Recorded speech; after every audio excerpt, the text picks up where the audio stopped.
We're going to have a fun next 2 hours. Not like last hour wasn't. But over the next couple hours, Ian Eagle's going to join us in about 20 minutes' time. Always a blast chatting with Ian.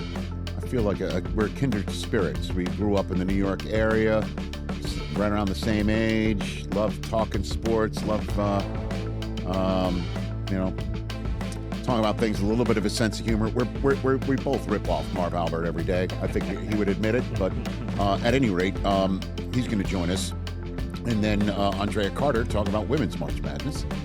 She also will tell us who she's got winning in the men's bracket as well.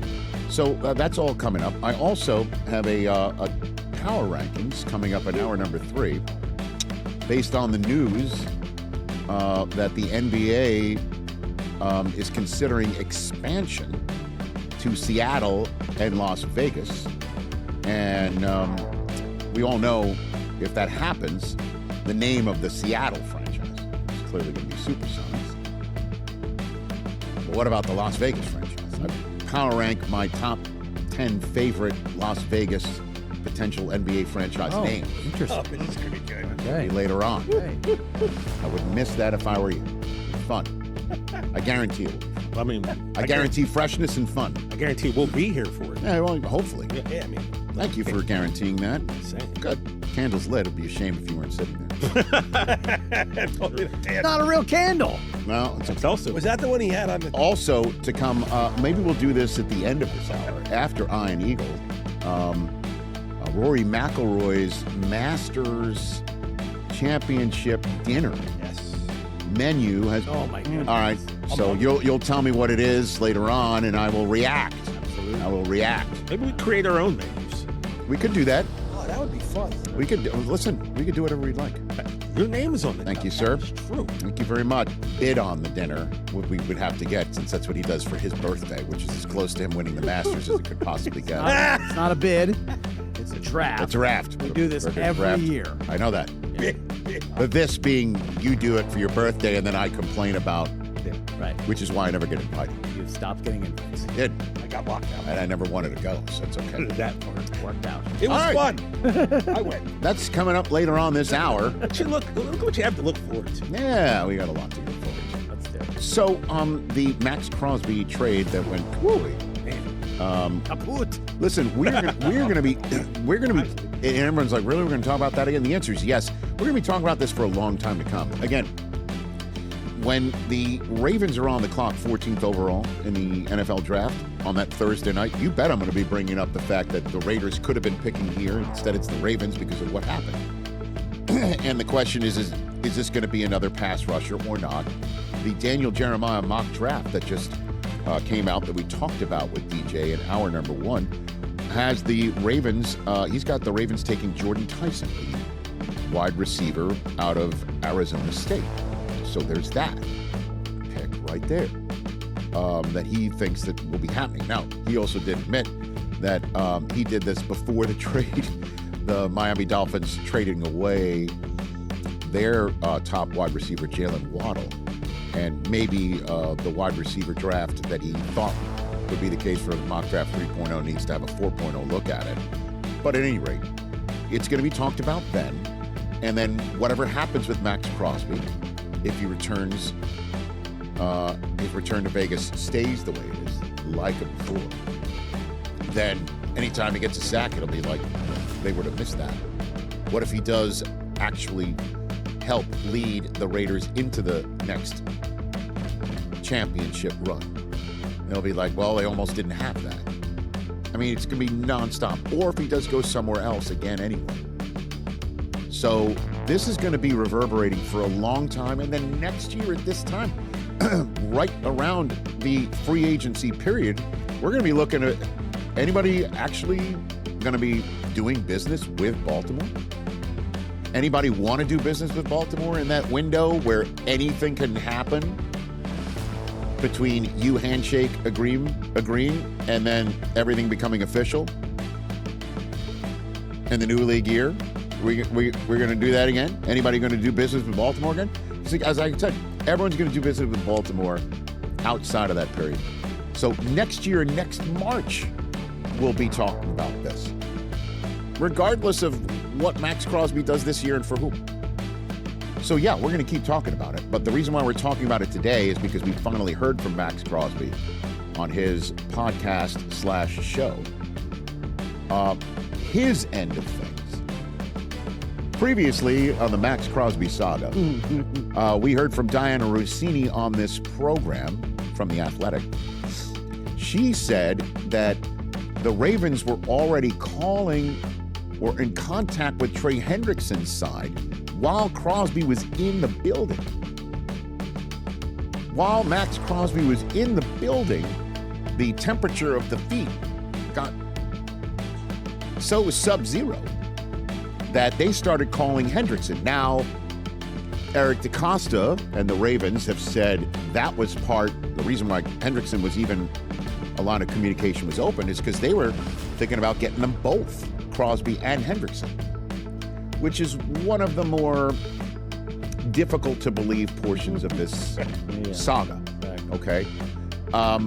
But be that as it may, Maxx Crosby said on his show that he, for the first several hours of his visit to Baltimore and in their facility,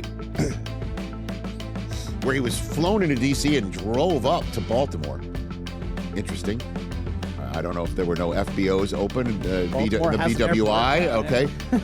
But at any rate, he said that it took several hours before he even face-to-face with the new head coach, Jesse Minter, and his, for a hot minute, general manager, Eric DeCosta. And then this is the way he said it was revealed to him that this thing was not happening. I go into the room, they sit me down on the couch, and he's like, man, I don't know how to say this, but, one of our doctors has concerns with the results and whatever, like with your knee, like some of them have, are concerned about the future and da-da-da-da-da. And, we really want you and this is what it is, but, we're just going to have to get more and more opinions. So I'm like, all right. So I'm sitting there waiting for a call. I can't even sit still, bro. I'm like, what the f***? Call CJ back. He hits me. He's like, yo, they're backing out.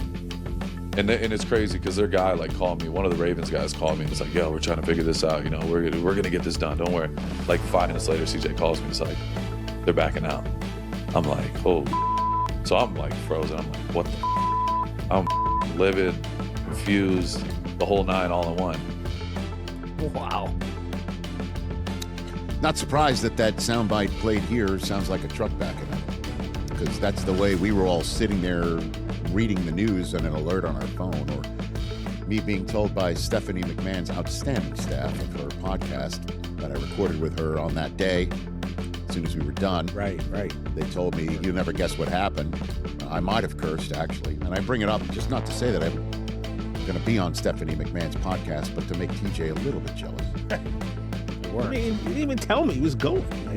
No, that was revealed after the fact. I understand. Same thing, apparently, to Maxx Crosby after meeting with the general manager. Yeah.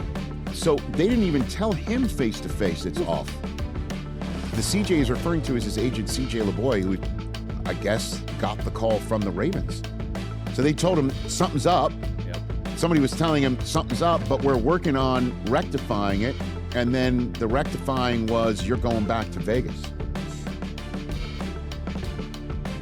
It's cold business, man. It's cold. Again, everything the Ravens did was in their right to do it. And I imagine there's no,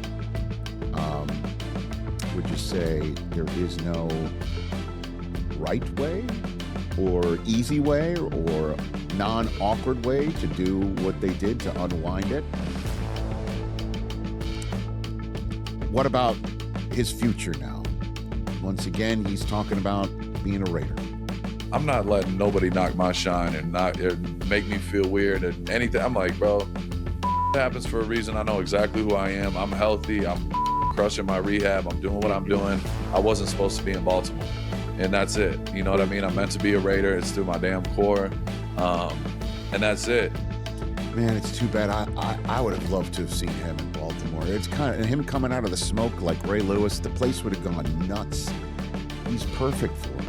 Yeah, but he's perfect For the Raiders. If he's not a Raider, because something happened, man, where he just could not stay. Right?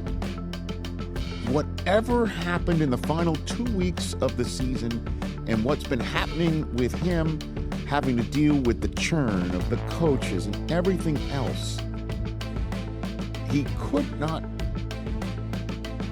grasp staying there any longer, to the point where the Raiders took calls or potentially made them. We don't know. But something happened that caused him to say, I just can't stay here. I'd love to stay. I want to stay. I just can't. And then this happened. And that, I guess the drama, or if you will, trauma of what happened supersedes the emotions that he was feeling between all the coaching changes to the benching so they could tank, and him having to deal with being told by his, coach and general manager that we feel we're better off without you suiting up with your teammates, and he could not in any way, shape, or form take that other than an insult to that you don't get me, you don't see me, you don't understand me. I'm not going to make a big public stink of it, but take some phone calls. But this now maybe supersedes it. Unless it doesn't, and we'll see what happens over the next 5 weeks if they can try and put some Humpty Dumpty back together again to get as close to 2-1 as you possibly could get. Yeah, what percentage would you put that he's moved before the draft started? I have no... If I'm sitting here going, I think it's 70, 80, 90, whatever, it's a total dart throw. Yeah, I don't know. You don't know. I don't know. No, obviously. Because it could be like, listen, I still don't want to be here, but I'm going to talk about being a Raider for life. Right. And you can sit here and start taking calls again and say, it's 2-1s. Like, that's what it was before. You can see what Baltimore had a problem with. And they could also tell, Dallas or Chicago or whomever that is still in on him that might have the cap space to get him, because they made some moves in free agency as well that might prevent his acquisition, because they've made moves just like the Raiders made moves that might have caused Baltimore's foot temperature to get colder, because they lost their center and their tight end and their punter and their fullback, and they're probably sitting there going, we could use some draft capital, certainly for a guy that our doctors are saying in 2028, 2029 might not be physically viable. Let's go and get Trey Hendrickson and put a massive chip on Maxx Crosby's shoulder. Yeah, the last time we talked to Tom, he made it seem like it's not a foregone conclusion that he's going to start week 1 with the Raiders. So right. It feels like a trade is still kind of That's what I'm out there. saying. Again, unless the hard feelings of what's happened supersedes the hard feelings of what had previously happened. But if you're Max and you're okay, maybe look, you fought for AP to be the coach, it didn't work out.